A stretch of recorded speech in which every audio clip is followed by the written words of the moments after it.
옛날, 아주 먼 옛날, 아주 작은 파동이 있었습니다.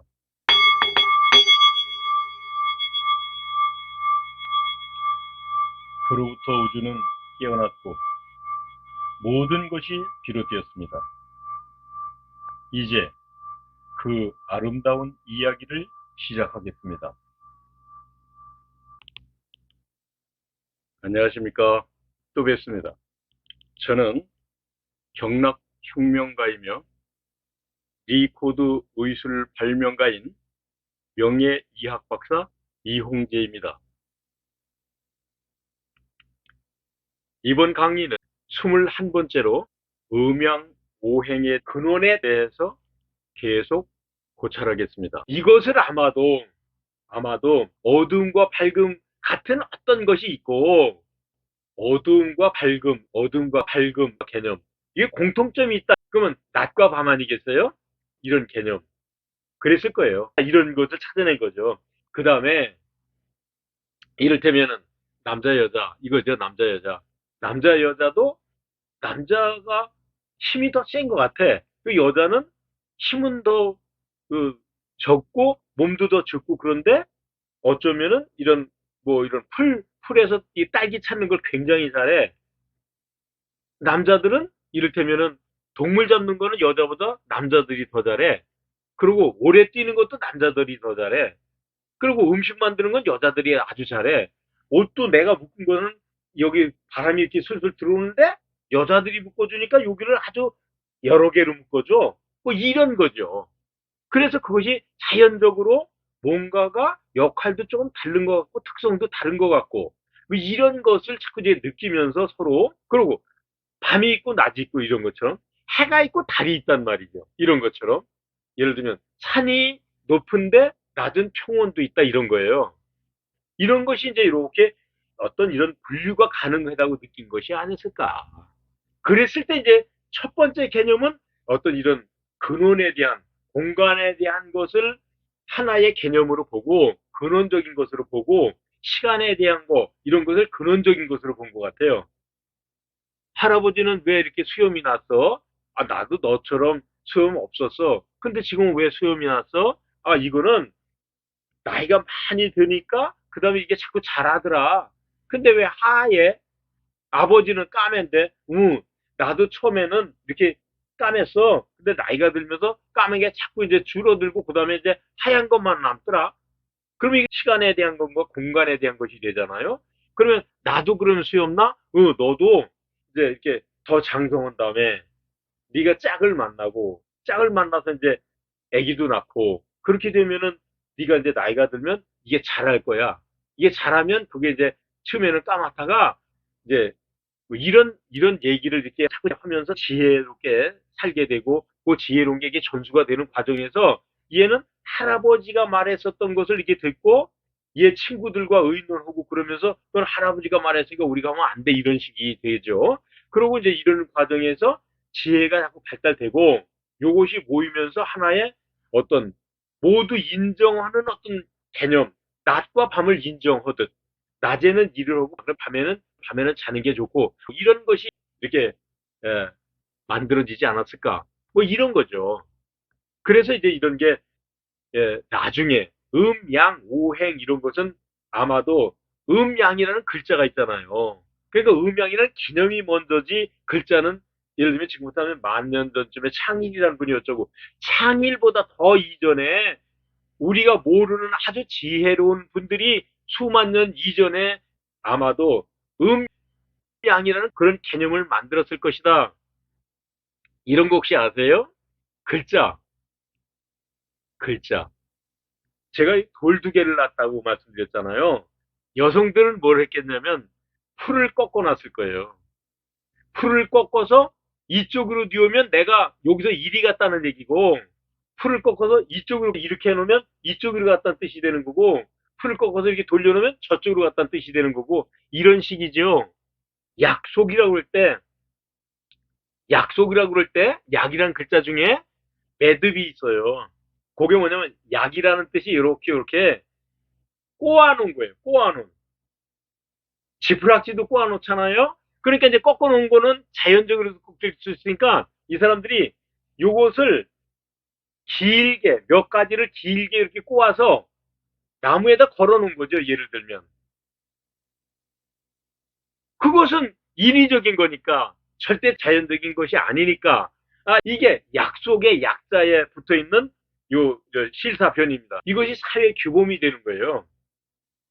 그런데 이 사회 규범을 만들기 위해서 그 당시에 가장 합리적인 것을 제시했는데 그것이 음양오행이었다. 그리고 이제 그 음양은 설명이 됐는데 거기에서 이제 음양은 이해가 되는데 그러면 오행은 뭐냐? 오행은 뭐냐? 오행은 그게 음양이에요. 그게 음양인데 이제 이게 사회가 발달되고 지능이 발달되면서 음양을 근거로 설명하다 보니까 설명하지 않으면 안 될 부분이 생긴 겁니다. 그게 뭐냐면 이를테면 밤낮이 있잖아요. 그러면 밤은 근걸 거예요. 밤이 근걸 겁니다. 왜 그러냐? 낮은 뭐냐면 해가 뜸으로부터 시작되잖아요.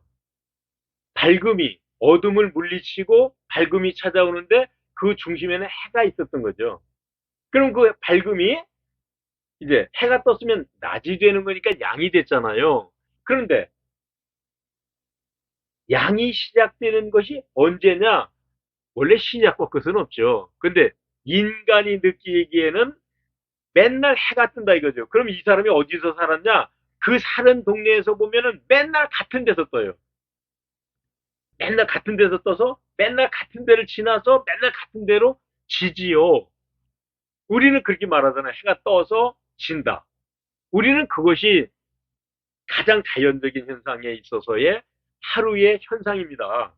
그런데 그건 나중에 아니야 지구가 돌아. 그건 그분의 개념이고 그럼 그분은 해가 떠서 진다는 개념은 모르는 분이고 우리의 조상들 이것이 인간과 예를 들면 동물과의 극명하게 완전히 달라진 것이 뭐냐면 이런 문화, 이런 개념을 가지고 있다는 거예요. 동물들도 가지고 있어요. 근데 이것을 우리는 이것을 밤이라고 그러고 낮이라고 그러고 표현을 할 수 있고 이것을 생활에 활용할 수 있는 지혜를 가지고 있는 동물이다라는 거예요. 만류의 영장이다 이런 거 아니에요. 그러는데 이것을 물었을 거예요. 이 밤낮이 중간, 아침은 뭐지? 이거예요, 바로. 아침은 뭐지? 아침은. 해가 뜨는 아침은 그러면 이건 뭐예요? 이거 설명이 안 되고 버벅거리는 거죠. 그거는 밤이 음이면 음에서 시작돼서 양으로 가는 과정에서 생기는 예를 들면 하나의 현상이야. 이런 설명이 시공을 이용을 해서 우주라는 자연, 지구라는 산과 들이라는 해가 뜨는 것은 이쪽 들 또는 이쪽 산에서 시작돼. 맨날 거기서만 시작돼. 그리고 예를 들면 우리가 사는 데는 여기 있고 내가 있는 데는 여기인데 이것을 지나서 서쪽. 그래서 이제 이게 질서가 잡히기 시작합니다. 예를 들면 동서남북이 만들어지겠죠. 이제 해가 지는 쪽이 있어. 그리 맨날 져. 그러면은 이분이 이제 지혜로우면 이렇게 설명했을 겁니다. 해가 뜨기 전에 밤이었는데 해가 뜨면은 이제 그게 우리가 아침이라고 그러지 않냐. 그 아침을 지나서 그 다음에 낮이 되고 낮이 지나면서 저녁이 되고 저녁이 되면서 한 밤이 되고 이렇게 계속해서 순환 반복하는 거란다. 그러면 할아버지 이게 뭔데요? 그게 아침이라니까 이놈아. 그러면 해가 지는 거는 그건 저녁이라니까. 이것을 하루로 따지면 됩니다. 밤에서 시작해서 아침, 낮, 저녁, 밤 이게 되죠. 요와 똑같은 현상이 인간에게도 일어나더라는 거죠. 예를 들면 뭐냐? 죽었다. 그것을 인간은 이 음으로 본 거예요. 음에 임겠죠. 죽었다. 그러면 여기서 끝나냐? 그런데 그렇게 보질 않았죠. 아기를 낳았다는 겁니다. 아기를 낳았다.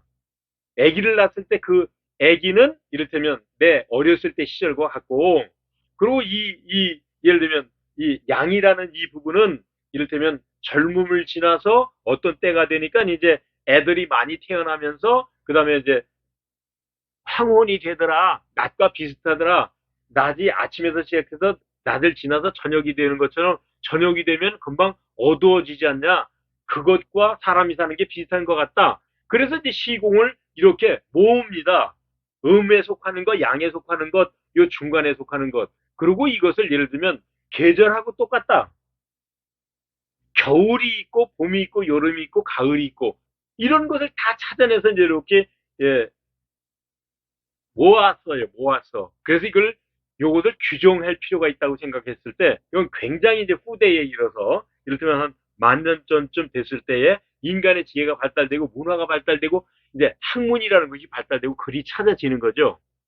그랬을 때에 이거는 양에 있어서의 음의 극점은 이것을 밤 그리고 수라고 하자. 그리고 여기에서 이제 수에서 목이 시작된다. 예를 들면 물에서 시작돼서 예를 들면 어떤 싹이 난다. 물이 있어야 싹이 난다. 그리고 이게 왕성한 이 양의 극점을 우리는 뜨겁고 밝고 그러니까 이걸 화라고 그러자. 그리고 이제 예를 들면 태양이 지는 것, 그 다음에 계절로 보면은 가을같이 요것을 금이라고 하자. 이제 그런데 이 금이라는 개념에 대해서 요건 또 다시 설명을 해야 돼요. 그리고 그 다음에 이제 다시 겨울로 돌아간다. 이게 순환 반복을 하는데 거기에 이제 네 개만 설명했잖아요. 그럼 하나는 뭘까요? 나입니다, 나. 이게 뭐냐면 아침, 점심, 저녁, 밤 이것을 누구를 중심으로 아침, 점심, 저녁, 밤이냐? 나를 중심으로 또는 내 가족을 중심으로 이것을 말하는 그 사람의 중심입니다. 인생을 말했을 때 예를 들면 내가 태어나서 어른이 되고 또 이 노인이 된 다음에 죽었어. 누가? 내가. 또는 우리 아버지가, 우리 할아버지가. 그 주인공이 거기 있는 거예요. 봄, 여름, 가을 똑같습니다. 봄, 여름, 가을, 겨울도 똑같고 아침, 점심, 저녁, 밤도 똑같고 그 중간의 임계점, 시공의 임계점 그것을 음에서 시작돼서 그 양으로 바뀌는 과정의 임계점을 목이라고 한 것이고 낮에서 밤으로 가는 그 저녁의 임계점 그것을 금이라고 한 것이다. 그런데 그것을 설명하는 나를 중심의 토라고 하는 거예요. 이것이 시공이 모두 다 해당되는 거죠. 그래서 이것은 토는 흙이다? 아니웃이다. 나라니까요. 그러면 수는 물이다. 물을 포함해서 밤일 수도 있고 겨울일 수도 있고 색깔로는 까망일 수도 있고 이렇다는 거예요. 이렇게 모두 다 그것들을 모아서 설명하기 위한 하나의 기호. 그 기호가 아주 절묘하게 한자 뜻으로도 설명이 가능한 거죠. 예를 들면 수에서 시작해서 예를 들면 이저 예, 싹이 났다. 그리고 불이 났다. 나무에서 불이 나지 않냐? 그리고 이 나무에서 불이 나는데 이게 재가 되면 토가 된다. 흙이 된다. 그 흙 속에 쇠가 나오지 않냐? 그 돌멩이. 돌멩이에서 쇠가 나오지 않냐? 그 쇠가 예를 들면 물방울이 맺히더라. 결로 현상이라는 게 있잖아요. 이런 현상을 설명하려면 목화토금수는 그것은 아마도 지금부터 한 500년 전에 만들어진 거 아니요? 이렇게 설명이 될 정도로 대단히 이거는 발전된 이제 그래서 목화토금수라는 것은 이것을 뜻으로 설명하면 안 돼요. 그 이전에 수만 년 전에 인류의 태생로부터 시작돼서 제가 지금 설명드린 것 같은 이런 과정을 거쳤다고 봐야 맞는 겁니다. 네. 여기까지 하겠습니다. 오늘은 시간이 돼서 이건 다음 시간에 이것을 다시 자세히 설명을 드리도록 하겠습니다. 예. 오늘은 예, 오늘은 여기까지 하겠습니다. 다음에 또 뵙겠습니다. 고맙습니다.